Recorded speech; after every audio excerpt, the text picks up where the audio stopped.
নমস্কার বন্ধুরা। একটু আরাম করে বসি। কেন বলো তো? এই ভিডিওটা না একটু লম্বা হতে পারে। তোমাদের তো আবার দুশ্চিন্তা হয়ে যায়, কি শর্ট ভিডিও কেন করি না? বেশি লম্বা কেন হয়ে যায়? যাই হোক, শূন্য থেকে শুরু। কথাটা শুনেছ? শূন্য থেকে শুরু। দেখো আমাদের জীবনে অনেকগুলো স্টেজ থাকে। যখন জাস্ট কলেজ থেকে পাস করলাম বা হায়ার সেকেন্ডারি স্কুল পাস করলাম, তারপরে কলেজ পাস করলাম, তারপরে ১ম একটা চাকরি নিলাম, তারপরে চাকরিটা পাল্টালাম, বিয়ে হলো। বিভিন্ন স্টেজ আমাদের জীবনে, তাই না? তো শুরুটা হচ্ছে শূন্য থেকে। তা তোমরা জিজ্ঞেস করবে, দাদা শূন্য থেকে কি শুরু হয়? খুব ভালোভাবে হয়। কারণ শূন্য থেকে শুরু করা খুব সহজ। তুমি যদি অন্য একটা স্তর থেকে শুরু করো, মনে করো ৫ বা ২৫ বা ৫০, ততদিনে তোমার মাথায় অনেক কিছু ভূত, অনেক কিছু জঞ্জাল ঢুকে গেছে। কাজেই তখন শুরু করা খুব একটা সোজা নয়। কিন্তু তুমি যদি শূন্য হও, তাহলে শুরু করা খুব সোজা। শূন্যের স্টেজটা কি? চশমা পড়তে হবে, কারণ দু একটা নোট বানিয়েছি, সেগুলি পড়তে হবে। শূন্য ব্যাপারটা কি? কোনো চাকরি নেই, টাকা পয়সা নেই, কোনো রিলেশনশিপও নেই, রাত চলে, কোনো ডাইরেকশন তো একেবারেই নেই। তো তুমি ভাববে নিজে নিজে যে কি করি, আমার তো সবই শূন্য, আমি কি শূন্য থেকে শুরু করতে পারবো? জবাবটা হচ্ছে হ্যাঁ, সম্ভব। তবে তার জন্য শুধু মোটিভেশন দিয়ে হবে না। এই যে আমি তোমাদের সঙ্গে ১০, ১৫, ২০, ৩০ মিনিট কথা বললাম, এই মোটিভেশন শুনলে হবে না, একটা সিস্টেম দরকার। এখন আমি তোমাদের এই সিস্টেমের আজকে ১৮টা পয়েন্ট বলবো। ১৮টা পয়েন্ট কি করতে হবে শূন্য থেকে শুরু করতে হলে। আমাদের মধ্যে অনেকেই এখন শূন্যে, তোমাদের মধ্যে জাস্ট পাস করেছো বা জীবন শুরু করেছো, কাজেই আজকের ভিডিওটা তোমাদের জন্য অত্যন্ত ইম্পর্টেন্ট। প্রথম পয়েন্ট হচ্ছে ১৮টা পয়েন্টের মধ্যে একটা ডায়েরি রাখো, একটা খাতা। সেই খাতা কেন রাখবে? কারণ এই যে ভিডিও টিডিও দেখছো, অনেক লোকের অনেক জ্ঞান শুনছো, লিখে রাখো। কেন লিখে রাখবে? কারণ শুধু শুনে ভুলে যাবে। লিখে রাখো এবং তারপরে লেখো অ্যাকশন কি নেবে তুমি। এই যে তুমি আমার ভিডিওটা, আজকের ভিডিওটা শুনছো, শোনার পরে তুমি কি অ্যাকশন নেবে সেটা লেখো, দেখবে কাজে আসবে। মনে করো আমার এই ভিডিওটা দেখলে একটা আইডিয়া মাথায় এলো, সেই আইডিয়াটা তুমি কিভাবে ব্যবহার করবে লেখো, সেটা ডায়েরিতে লেখো। কিন্তু দেখো, শুধু লিখলেই তো হবে না, নিজের সঙ্গে কতগুলি কঠিন কথা বলতে হবে বা প্রশ্ন করতে হবে ডায়েরিটা খুলে। সেই প্রশ্নগুলি কি? নিজেকে কয়েকটা কঠিন প্রশ্ন করো। এটা হচ্ছে পয়েন্ট নাম্বার ২। ১৮টা পয়েন্টের মধ্যে ২ নম্বর পয়েন্ট, নিজেকে কঠিন কিছু প্রশ্ন করো। কি প্রশ্ন? আমি কি যেভাবে আছি সেভাবেই থাকতে চাই, নাকি আমি বদলাতে চাই? তা তোমরা বলবে এটা আবার কি প্রশ্ন হলো? তো সোজা প্রশ্ন, সরল, ১০-এ ১০, ১০-এ ১০ নয়। নিজেকে একবার প্রশ্ন করে দেখো যে তুমি যেভাবে আছো সেভাবেই থাকতে চাও, নাকি নিজেকে বদলাতে চাও। দেখবে কতগুলি জবাব পাবে ভেতর থেকে, অজুহাত, এক্সকিউজ পাবে। কি পাবে? আমি বদলাতে পারবো না, যা চলছে চলুক, আমি পারবো না বাবা, আমার কাছে সময়ই নেই, আমার কাছে সময় নেই। আর লাস্টে ফাইনালি একটা জবাব পাবে, আমার কাছে তো টাকা নেই, বদলাবো কি করে? বদলাতে হলে তো টাকার দরকার। কে বলেছে ভাই তোমাকে বদলাতে হলে টাকার দরকার? তো এই অজুহাতগুলি নিজের ভেতর থেকে পাবে। কাজেই এই প্রশ্নগুলো নিজেকে করো। কারণ যদি আজ তুমি নিজেকে প্রশ্ন না করো, তাহলে কিন্তু জীবনের শেষ মুহূর্তে, লাস্ট 5 মিনিটস তোমার জীবনের শেষ 5 মিনিটে তোমার আফসোস হবে, যা করতে চেয়েছিলাম করতে পারলাম না। তারপর নিজেকে বলবে, আমি তো কিছুই করলাম না। মারাত্মক কষ্ট হবে। যেমন মনে করো তুমি হয়তো চেয়েছিলে বিজনেস করতে, পারোনি, কারণ তুমি অপেক্ষা করছিলে শুরু করার জন্যে। অপেক্ষা করতে করতে বিজনেসটা তুমি আর শুরুই করতে পারোনি। ক্যারিয়ার, তোমার যে প্রফেশন, তোমার ক্যারিয়ার, চাকরি বাকরি, ব্যবসা বাণিজ্য, ভেবেছিলে ভেবেছিলে অনেক কিছু করবে, শুরুটাই করনি। শুরুটাই করনি কারণ ওই যে পারবো না, এই যাস না, লস হয়ে যাবে। তারপরে আরো একটা মারাত্মক ব্যাপার, রিলেশনশিপ। তুমি যেরকম রিলেশনশিপ চেয়েছিলে সেই রিলেশনশিপ তুমি বানাতে পারোনি। তুমি অন্যকে দোষ দিয়ে দেয়, তুমি অন্যদের দোষ দিয়ে গেছো যে ওর সঙ্গে তো রিলেশনশিপ বানানো বড্ড মুশকিল, হয় না। অন্যদের দোষ দিতে দিতে তোমার সঙ্গে কারুর কোনো রিলেশনশিপ গড়ে ওঠেনি। তোমার যা স্বপ্ন ছিল, তুমি ওই লাস্ট 5 মিনিটে ভাবছো যে আমি তো এটা করব সেটা করবো ভেবেছিলাম। তোমার যে স্বপ্ন ছিল সব বৃথা গেছে। একটা স্বপ্নও তোমার পূর্ণ হয়নি, কারণ তুমি সেই স্বপ্নের দিকে ঝাঁপ দিতে পারোনি। তো করতে কি হবে, উপায় কি? তোমরা আমাকে জিজ্ঞেস করবে তো দাদা এই তো বললেন, কিন্তু উপায়টা কি? প্রশ্ন হচ্ছে, আমার কি আজকে থেকেই বদলানো দরকার? প্রথমেই বদলাতে হবে, যদি বদলাতে চাও প্রথমেই বদলাতে হবে নিজের চিন্তা ভাবনা। যেমন এটা হচ্ছে 4 নম্বর পয়েন্ট। তোমার শেষ মুহূর্তের যে পর্যালোচনাটা ছিল সেটা ছিল 3 নম্বর। এখন 4 নম্বর পয়েন্ট হচ্ছে, এই যে বদলাতে হবে, বদলাতে হলে কি করতে হবে? প্রথমেই তোমাকে ভিকটিম মাইন্ডসেট, যে আমি ভিকটিম, সবাই জিতে গেছে, আমি হেরে গেছি, আমি হচ্ছে ভিকটিম, সবাই আমার উপরে অনেক অত্যাচার করেছে, আমাকে ফ্যামিলি সাপোর্ট করেনি, আমার লাক খারাপ, কপাল কপাল কপাল খারাপ। এটা আমাদের বাঙালিদের ভীষণ প্রিয় একটা অজুহাত, লাক খারাপ, আমার কপাল নেই। আমার এক বন্ধু ছিল, সারা জীবন, ছোটবেলা থেকে চিনি, এখনো চিনি, এত বছর বয়স হয়ে গেছে, বিশেষ কিছু করতে পারিনি, সারাক্ষণ বলে গেছে, এরকম করতো, আঙুলটাকে এরকম করে দেখাতো আর বলতো কপাল কপাল, কপালে নেই তাই হয়নি। মানে কত বড় বোকা, এ বলে বোঝাতে পারবো না। তারপর অনেকে আবার বলে আমার তো বন্ধু বান্ধবী নেই। কেন নেই? বন্ধু বান্ধব কেন নেই? বন্ধু বান্ধব কি ওদের দোষে আসেনি, না তোমার দোষে তুমি বানাতে পারোনি? বিচার করে দেখো। তুমি স্টার্ট করো একটা জায়গা থেকে, একটা জায়গা থেকে তো স্টার্ট করতে হবে। সেটা কি? আমি কি করতে পারি? তুমি কি করতে পারো? যখন তুমি এই ভিকটিম ভিকটিম কার্ড খেলাটা বন্ধ করবে, যখন তুমি অভিযোগ করা বন্ধ করবে, তখনই কিন্তু তোমার আসল কাজ শুরু হবে। নিজেকে এমন একজন মানুষ বানানো শুরু করো, বা তখন থেকে শুরু হবে, যাকে সবাই মূল্য দেয়। এবার আসি 5 নম্বর পয়েন্টে, এই ব্যাপারটা নিয়ে, ভ্যালুয়েবল পার্সন হও। তোমার নিজের মধ্যে ভ্যালু অ্যাড করো, ভ্যালু অ্যাডিশন, ভ্যালু অ্যাডিশন করো। কিভাবে? স্কিল বাড়াও, স্কিল। তোমার, আমি যেমন এই বয়সে আমি এআই দারুণভাবে শিখেছি। আমি অ্যাকাউন্টিং সব একদম বানিয়ে ফেলেছি, কিভাবে কি করতে হবে। আমি যে কাজটা করতাম 7 দিনে, সেটা আমি এখন করছি 10 মিনিটে। এই আমি শিখেছি তো। আমার থেকে তোমরা যারা অনেক অনেক বয়সে ছোট, আমার সন্তানদের মতো, তারাও শিখছো, কিন্তু আমিও শিখেছি। আমি আমার স্কিল আপগ্রেড করেছি।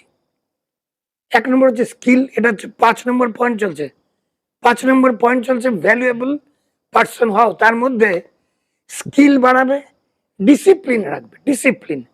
একদিন সকাল 8টায় উঠলে, একদিন উঠলেই না, আরেকদিন 11টায় উঠলে। একদিন এক্সারসাইজ করলে, আরেকদিন করলে না। একদিন সারাদিন 3 লিটার জল খেলে, পরের দিন সারাদিন কোকা কোলা খেলে। সিগারেট টিগারেট ছুঁড়ে ফেলে দিলে একদিন, পরের দিন আবার গিয়ে আরেকটা ধরালে। ডিসিপ্লিন না হলে হবে না। তারপরে হচ্ছে ক্যারেক্টার বানাও, ক্যারেক্টার, লোকের উপকার করো। তোমার ভেতরে যে ক্যারেক্টারটা হবে, মানুষ যেন দেখলে পরে তোমার কাছে আসে, এ খুব পরোপকারী, ভালো লোক। তুমি যদি ভালো হও, বাকিরা তোমার প্রতি ভালো হবে। তো আরেকটা লাস্ট পয়েন্ট, যেটা কনফিডেন্স। সারাদিন নিজেকে বলো যে আমি পারি, আমি পারবো না, আমি পারি, আমি পেরেছি। আমি যে অ্যাফার্মেশনটা সারাদিন করি সেটা হচ্ছে আমার শরীর, স্বাস্থ্য আর মন রোজ ভালো হচ্ছে, রোজ ইনক্রিজিংলি রোজ ভালো হচ্ছে। আমার সাহস, কনফিডেন্স আর এনার্জি রোজ বাড়ছে। মানে আমারটা কিন্তু কন্টিনিউয়াস টেন্স। এরকম রোজ বলো, কিছু একটা বলো। নিজের আত্মবিশ্বাস বাড়াতে হবে, কনফিডেন্স বাড়াতে হবে। কিন্তু সব কিছু তো একসঙ্গে করা সম্ভব না। কাজেই একটা যে কোনো জায়গা ঠিক করতে হবে। এই যে বললাম না, এই যে ভ্যালুয়েবল পার্সন যে হবে, তুমি একটা জায়গা তোমার জীবনের তুমি ঠিক করো ফোকাস করার জন্য। কোন ব্যাপারগুলিতে ফোকাস করবে? চারটে তুমি ভাগ করো। একটা হচ্ছে ক্যারিয়ার, একটা হচ্ছে হেলথ, একটা হচ্ছে রিলেশনশিপ, আর একটা হচ্ছে ফাইন্যান্স। আরেকবার বলি, 4 ভাগে ভাগ করো। এটা কিন্তু 6 নম্বর পয়েন্ট। 18টা পয়েন্টের মধ্যে 6 নম্বর পয়েন্ট। ভিডিও লম্বা হবে, শোনো, উপকার পাবে। 4 ভাগে ভাগ করো জীবনটাকে। কি কি? Career, health, relationship, finance. এই ভাগ করার পরে তুমি 10টা নম্বর দাও। তোমার ক্যারিয়ার 10-এর মধ্যে কততে আছে? তোমার হেলথ 10-এর মধ্যে কততে আছে? তোমার রিলেশনশিপ 10-এ কততে আছে? তোমার ফাইন্যান্স 10-এ কততে আছে? এখন দেখো, এই 4টে সমস্যাই 10-এ 5, 10-এ 2, 10-এ 7, 10-এ 8, তুমি যাই দিয়ে থাকো, এই 4টেই তোমার সামনে আছে। কিন্তু একসঙ্গে 4টে যুদ্ধ তো তুমি জিততে পারবে না। তাহলে কি করবে? পয়েন্ট নাম্বার 7, একটা প্রায়োরিটি বানাও। প্রায়োরিটি রুল হচ্ছে এক সময়ে একটা গোল। যেমন ক্যারিয়ারটাই নাও, তুমি এক সময়ে একটা জিনিসের উপরেই ফোকাস করো। ফর এক্সাম্পল ক্যারিয়ার, তোমার ক্যারিয়ারটাই ধরো। সব কাজ যা করবে সমস্ত ফোকাস তুমি তোমার ক্যারিয়ারের উপরে করো। লক্ষ্য ঠিক হয়ে গেল তোমার ক্যারিয়ার। এবার প্রশ্ন, সারা দিন কিভাবে তুমি কাজটা করবে? যাচ্ছি 8 নম্বর পয়েন্টে, ডেইলি রুটিন। প্রথমে হচ্ছে গোল। তোমার ডেইলি রুটিন কি? প্রথমে গোল, তারপরে ডিপ ওয়ার্ক। ডিপ ওয়ার্ক মানে গভীরভাবে কাজটা করবে। গোলটা বানাবে সকালে, সেই কাজটা গভীরভাবে করবে, অত্যন্ত মনোযোগ দিয়ে করবে। তারপরে একটা ব্রেক নেবে। গভীর কাজ, ডিপ ওয়ার্ক, ব্রেক, তারপরে মেডিটেশন। ডেইলি রুটিন হচ্ছে প্রথমে গোল ঠিক করো সকালে, তারপরে ডিপ ওয়ার্ক করো, তারপরে একটা ব্রেক নাও, তারপরে একটু মেডিটেশন করো, ধ্যান করো, কাজ হবে, হবে কাজ।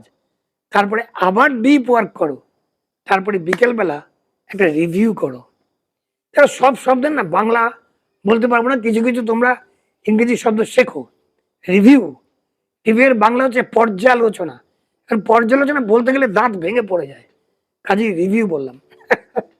এই যে সারাদিন তুমি করলে, প্রথমে গোল সেট করলে, তারপরে ডিপ ওয়ার্ক করলে, তারপরে একটু ব্রেক নিলে, তারপরে আবার ডিপ ওয়ার্ক করলে, তারপরে মেডিটেশন করলে, তারপরে তুমি আবার রিভিউ করলে।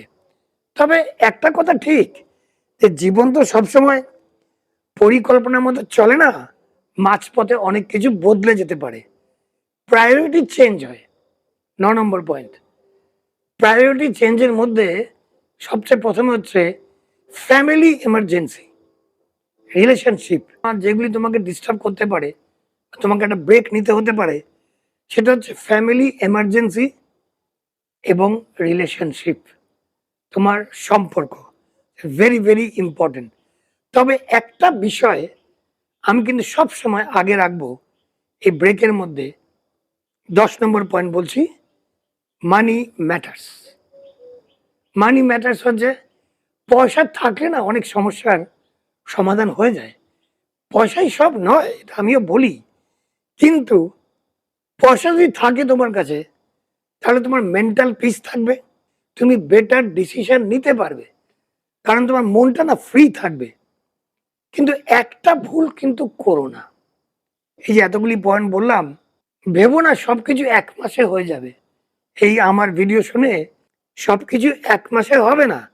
পরের পয়েন্টে যাচ্ছি, অ্যাকসেপ্ট রিয়েলিটি, যে বাস্তবতাকে স্বীকার করো। 20 বছর ধরে ভুল করেছো, এবার তুমি 3 বছর পরিশ্রম করো। 20 বছরের ভুল তুমি 1 মাসে ঠিক করতে পারবে না। তুমি 3 বছর পরিশ্রম করো। এই 3 বছর পরিশ্রম করতে পারো, তাহলে কিন্তু তুমি 30 বছরের একটা সুন্দর জীবন পাবেন। এখানেই কিন্তু বেশিরভাগ মানুষ হেরে যায়, কারণ তারা কাজ শুরু করার আগে তাদের মোটিভেশন দরকার। এই আমার মতো লোকেদের দরকার। মোটিভেশন ছাড়া তারা কাজ করতে পারে না। 12 নম্বর পয়েন্ট লিখে রাখো, মোটিভেশনের জন্য অপেক্ষা করো না যে কখন পরীক্ষিত আসবে, দাদাভাই আসবে, আমাদের এটা সেটা বলবে আর আমরা শুরু করে দেবো না। মোটিভেশনের জন্য অপেক্ষা করবে না, শুরু করে দাও। Start first, motivation letter. শুরু করো, মোটিভেশন নিজের ভেতর থেকেই পাবে। তাহলে মোটিভেশনের বদলে প্রতিদিন কি করবে? প্রতিদিন, এটা 13 নম্বর পয়েন্ট, প্রতিদিন নিজের সঙ্গে কথা বলবে। নিজের ভেতরে কথা বলবে 30 minute, 30 minutes talk with your self. Talk with your self, নিজের সঙ্গে কথা বলবে 30 মিনিট, একটা রিভিউ করবে, নিজেকে প্রশ্ন করবে এবং তারপরে নিজের সঙ্গেই আগামীকালের প্ল্যানটা বানাবে। কারণ বহুবার বলেছি, বন্ধু বান্ধব কেউ নেই, মা বাবা কেউ নেই, ভাই বোন কেউ নেই, তোমার সবচেয়ে বড় বন্ধু হচ্ছে তুমি। তোমার ভেতরে যে ঈশ্বর বসে আছেন, ঈশ্বর বলো, আল্লাহ বলো, যা খুশি বলো, ওই যে বসে আছেন তিনি হচ্ছেন তোমার সবচেয়ে ভালো বন্ধু। কাজেই নিজের সঙ্গে কথা বলো, সেলফ টক করো, রিভিউ করো এবং প্রশ্ন করো নিজেকে এর পরে কি করব, এবং আগামীকালের প্ল্যান বানাও। কিন্তু আগামীকালে প্ল্যান তো বানালে, কিন্তু তুমি যেখানে ঘোরাঘুরি করো পরিবেশে, সারাদিন যদি সেখানে একটা নেগেটিভ পরিবেশ থাকে, তাহলে কিন্তু তুমি এই যে এতগুলি অভ্যেস আমি শেখালাম তার সব ভণ্ডুল হয়ে যাবে, একটাও থাকবে না। কাজে 14 নম্বর point, number 14, point number 14, positive environment. Toxic people যারা হয়, বিষাক্ত মানুষ, সারাক্ষণ কমপ্লেন করছে, সারাক্ষণ সমালোচনা করছে, সারাক্ষণ বিরক্তি দেখাচ্ছে, এইসব টক্সিক মানুষকে অ্যাভয়েড করো। নেগেটিভ নিউজ টিউজ, সিরিয়াল, হিন্দি, বাংলা, ইংরেজি, যুদ্ধ, যত রকমের মানে মানে ভয়ঙ্কর ভয়ঙ্কর মুভিজ বা সিরিয়াল বা টেলিভিশন প্রোগ্রাম, এগুলি দেখা বন্ধ করো। টক্সিক পিপল, বিষাক্ত লোককে অ্যাভয়েড করো। আর কি বাড়াবে জীবনে? বই পড়া বাড়িয়ে দাও, বই পড়ো, মেডিটেশন করো, আর শেখো, নতুন নতুন জিনিস শেখো, কৌতূহল রাখো। পৃথিবীতে প্রচুর জিনিস বেরোচ্ছে, প্রচুর জিনিস পাল্টে যাচ্ছে। এই যে বুড়ো লোকেদের ডিজিটাল অ্যারেস্ট কেন করে? কারণ তারা কিছু পড়ে না, জানে না। তাদের ঝপ করে ভয় দেখিয়ে তাদের ব্যাংকের ওটিপি জেনে নিয়ে পয়সাটা মেরে দেয়। কাজেই শিখতে থাকো, শিখতে থাকো। আর এর পরের পয়েন্ট, এটা যে পয়েন্ট নাম্বার 15, ঘরে বসে থাকলে চলবে না, ঘর থেকে বেরো, আসানসোলের বর্ডার পেরিয়ে বাইরে যাও, তবেই দেখবে পশ্চিমবঙ্গের বাইরে কি হচ্ছে। আমি তো বাংলায় বলছি, সেই জন্য আসানসোল বললাম। আমরা না, আমরা যে বাঙালিরা, আমরা একটু কুপমণ্ডুক। কুপমণ্ডুক মানে জানো, মানে কুয়োর ব্যাং। আমরা আমাদের চারপাশে যা দেখি আমরা মনে করি সেটাই পৃথিবী। আমাদের কলকাতায় যদি কিছু থাকে খুব সুন্দর, আমরা সঙ্গে সঙ্গে বলি ওয়ার্ল্ড ফেমাস। আরে ওয়ার্ল্ড ফেমাস হতে বহুত দেরি আছে। প্রথমে তো শহরে ফেমাস, তারপরে রাজ্যে ফেমাস, তারপরে দেশে ফেমাস, তারপরে দেশের বাইরে ফেমাস। কাজেই ঘরে বসে থেকো না। তুমি বিদেশ যাওয়ার কথা বলছি না, ঘর থেকে বেরো, মানুষের সঙ্গে যোগাযোগ করো, দেখো সবাই কি করছে, কিভাবে ব্যবসা করছে, কত সাকসেসফুল লোক কিভাবে সাকসেসফুল হয়ে গেল, দেখো লাইফস্টাইল কিরকম তাদের, ভালো ভালো লাইফস্টাইলগুলো দেখো এবং নিজেকে বলো আমিও পারবো। এটা আমি, এটা আমিই করেছি এবং আমিও কালকে এইটা করে ফেলবো। ফেলবোর থেকে বেশি ভালো বলা আমিও পেরেছি। এটা আমারই লাইফ। আমি এটা এরকম বলো। কারণ দেখো বাইরে গেলে আরো একটা ব্যাপার হয়। এর পরের পয়েন্টে যাচ্ছি। Point number 16। বাইরে গেলে প্রতিটি সমস্যার সমাধান তুমি খুঁজে পাবে। প্রবলেম সলভিং মাইন্ডসেট তৈরি হবে তোমার। তোমার যে মাইন্ডসেটটা হবে এটা হয়ে যাবে প্রবলেম সলভিং মাইন্ডসেট। সমস্যার সমাধান খোঁজার একটা মানসিকতা তৈরি হবে। তুমি দেখবে আমরা বেশিরভাগই সারাক্ষণ সমস্যার কথা বলছি, কিন্তু সমস্যার সমাধান কি সেটা আর আমরা আলোচনা করি না। কাজেই এইটা করলে তোমার কিন্তু সমস্যার সমাধান করার মতো একটা মাইন্ডসেট তৈরি হবে। প্রবলেম থেকে সলিউশন, সলিউশন থেকে অ্যাকশন, এই সব ব্যাপারগুলি তোমার মাথার মধ্যে পরিষ্কার হয়ে যাবে। আর যাতে প্রতিদিন সেই অ্যাকশনটা করতে পারো তার জন্য দরকার একটা ছোট্ট অভ্যেস। পয়েন্ট নাম্বার 17, একটা টু ডু লিস্ট বানাবে। আজকে তোমার কি করণীয়, টু ডু লিস্ট। এটা কিন্তু এরকম অ্যাপ মোবাইল ফোনেও পাওয়া যায়, কিন্তু আমি বলবো ডায়েরিতে লেখো। লিখলে পরে সেই ভাইব্রেশনটা অনেক বেশি ভালো কাজ করে। কারণ আমরা যখন ছোটবেলায় নাটক শুনতাম রেডিওতে, শুধু আওয়াজটা শুনতাম আর চোখ বন্ধ করে কল্পনা করতাম সিনটা। কাজে আমাদের কল্পনা শক্তি অত্যন্ত পাওয়ারফুল হয়ে গেছিল। তোমরা কি করো, তোমরা টেলিভিশনে শুনতেও পাচ্ছ, দেখতেও পাচ্ছ, অডিও ভিজুয়াল। কাজেই তোমাদের ভিজুয়াল মেমোরিটা অত শার্প নয়। কাজেই লেখো, লিখলে পরে তোমার মাইন্ড অটোমেটিক্যালি কল্পনা করবে। তো ডেইলি টু ডু লিস্টে লেখো 3টে থেকে 5টা বহুত জরুরি কাজ, যেটা দিনের সবচাইতে প্রথমে করবে এবং সবচাইতে প্রথমে করবে, এবং যেগুলি না করলেই নয় বা সাধারণ কাজ সেগুলি পেছন দিকে নিয়ে যাবে। এই ছোট ছোট কাজগুলি তোমাকে জীবনে একটা বড় রাস্তা দেখাবে, তোমার জীবনে পরিবর্তন আসবে। কাজে last point number 18, formula of success, success formula. Think, right, plan, work, review, repeat. কি করবে? থিঙ্ক মানে ভাববে, সবচেয়ে প্রথমে ভাববে। লিখে নাও পয়েন্ট নাম্বার 18টা। সবচেয়ে প্রথমে থিঙ্ক, ভাবো। তারপরে রাইট, ওটাই তুমি লিখে নাও। প্ল্যান করো, ওটাও কাগজে করো প্ল্যান, কিভাবে কি করবে। তারপরে অ্যাকশন করো, কাজটা করো, অ্যাকশন।